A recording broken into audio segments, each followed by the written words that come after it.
Ryan Terrill here with UMBC Baseball and Figure It Out Baseball. Just wanted to talk to the coaches real quick on the importance of having a 5-minute session of base running each day. I think it's important that you do it early. The reason I think you should do that, coaches, is because you're going to get the most mental attention from your guys if you do it early in practice. The other thing I'd encourage you to do is whatever skill you work on, and you can look back at the videos that I talked about, whatever skill you work on at the end of practice, find a way to make it live and make them execute that, because I think each rep is going to help your program get a few W's that you may not have gotten. The other thing I'd encourage you to use base running is just a flat-out character development. Okay, I think it's everybody has a reason why they play hard, but the first thing I point to for any really good team or really high character kid is how hard they run the bases, and I think you can use that to kind of stoke and motivate your young men. The second thing, I'd praise guys that do it right, and guys that don't, I'd hold them accountable, because I think any good program has a standard of accountability.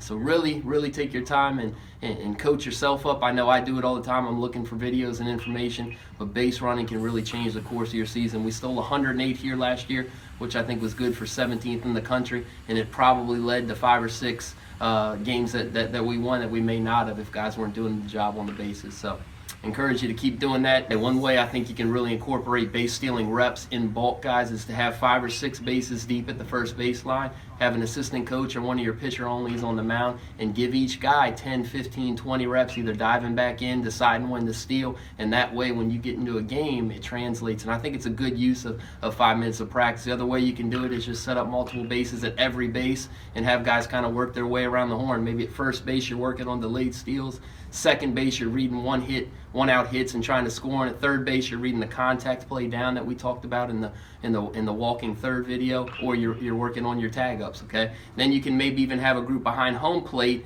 telling the runners where to slide, because I think athletic slides are something that's overlooked in base running. So you got a group at first working delays, group at second working reading hits, group at third working contact play and tag ups, and then a group at home telling the guy coming to score which way to slide, because communication in that aspect is really big. And I think you can get a lot of life and energy out of your players and kind of start to practice on a high note, get some dirt on them, and I think they'll be ready to go for you. During batting practice, I would highly recommend having a specific skill for the day on the bases, okay? Whether that's going first to third, like I said, tagging up from second to third, running second with no outs. The way you structure your batting practice, you have a group hitting, a group live in the field kind of working on their game, and then you have a group on the bases.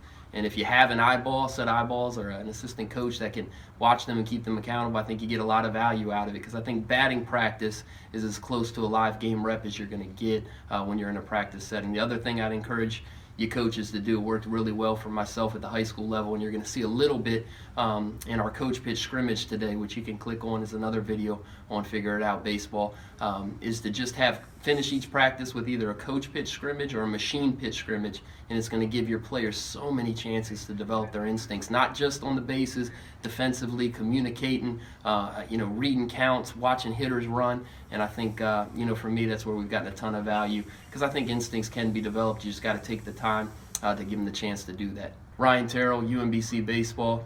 Just finished kind of talking about the importance of base running in practice and how to utilize that to help your team win more ball games. And enjoy talking with you. I'd encourage you to go back and watch my video on delayed steals from first base. It's a good one.